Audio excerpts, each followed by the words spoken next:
ഇന്ന് നമ്മൾ ഉണ്ടാക്കാൻ പോകുന്ന ഒരു പനീർ പുലാവാണ്. അപ്പോൾ അതിന് വേണ്ട സാധനം നമുക്ക് നോക്കാം.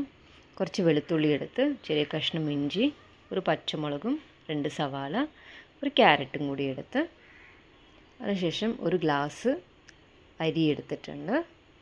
ഇനി അതിനകത്തോട്ട് നമുക്കൊരു ചെറിയ ഗ്ലാസ്സിനകത്തോട്ട് നമുക്കൊന്ന് മെഷർ ചെയ്യാം. ഈ ഒരു ചെറിയ ഗ്ലാസ്സിനകത്ത് ഒരു 2 ഗ്ലാസ് അരി എടുത്തിട്ടുണ്ട്. ഇനിയിപ്പോൾ അത് നമുക്കൊന്ന് പാത്രത്തിനകത്തോട്ട് കഴുകാൻ വേണ്ടിയിട്ട് ഇടാം.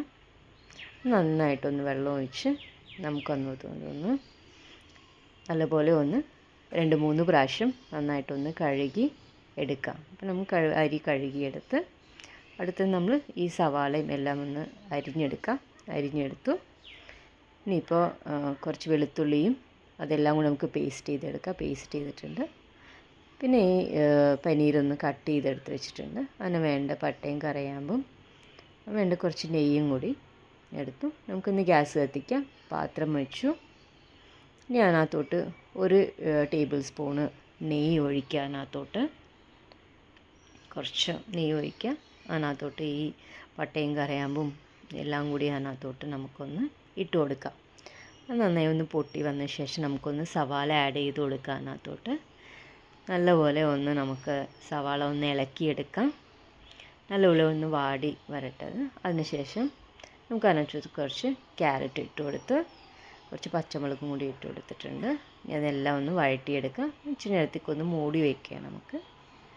അതിനുശേഷം മൂടി തുറന്ന് നോക്കാം. നന്നായിട്ടൊന്ന് വഴറ്റി വന്നിട്ടുണ്ട്. അതിനകത്തൊരു ഇച്ചിരി 1/4 ടീസ്പൂൺ ഉപ്പ് ഇട്ട് കൊടുത്തിട്ടുണ്ട്.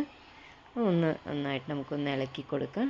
ഇപ്പോൾ നമ്മൾ പേസ്റ്റ് ചെയ്തേക്കുന്നത് അത് നമുക്കൊന്ന് ഒഴിച്ചു കൊടുത്തിട്ട് നന്നായിട്ടൊന്ന് മിക്സ് ചെയ്തെടുക്കാം. നന്നായി തിളച്ച് വരട്ടെ. ആ എണ്ണമയമൊക്കെ ഒന്ന് സവാളമെല്ലാം കൂടി ഇതാവട്ടെ. ഇച്ചിരി മല്ലിപ്പൊടിയും ഒരു ഇച്ചിരി മുളക് പൊടിയും കൂടി ഇട്ട് നന്നായിട്ടൊന്ന് ഇളക്കിയെടുക്കുക. നന്നായി ഒന്ന് തിളച്ച് വരട്ടെ. അതിനുശേഷം നമുക്ക് അതിനകത്തോട്ട് ഈ കഴുകി വെച്ച അരി അതിനകത്തോട്ട് ഇട്ട് കൊടുത്ത് അതിനകത്തോട്ട് ഒരു പകുതി നാരങ്ങ പിഴിഞ്ഞ് കൊടുക്കുക. അതിനകത്തോട്ട് ഈ വെള്ളവും കൂടി നമുക്ക് ഒഴിച്ചു കൊടുക്കാം.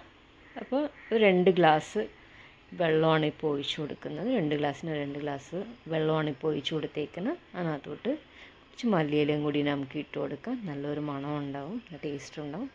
കുക്കറൊന്ന് മൂടി നമുക്ക് ഒരു 2 വിസിൽ വരട്ടെ. അതിനകത്തോട്ട്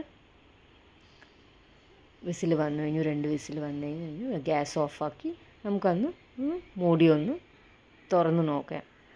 നന്നായി വെന്തോന്ന്.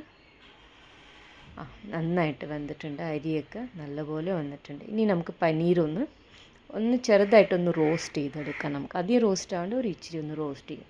പനീർ ഇട്ട് കൊടുത്ത് ഒന്ന് ഇളക്കി ഒന്ന് കൊടുക്കാം. നമുക്ക് ലൈറ്റായിട്ടൊന്ന് ഇളക്കി ഫ്രൈ ചെയ്ത് ഇനിയിപ്പോൾ ഇച്ചിരി ഉപ്പ് ഇട്ട് കൊടുത്ത് അതിനകത്തോട്ട് ഇനിയിപ്പോൾ ആ റൈസിനകത്തോട്ട് നമുക്ക് പനീരൊന്ന് ആഡ് ചെയ്ത് കൊടുക്കാം.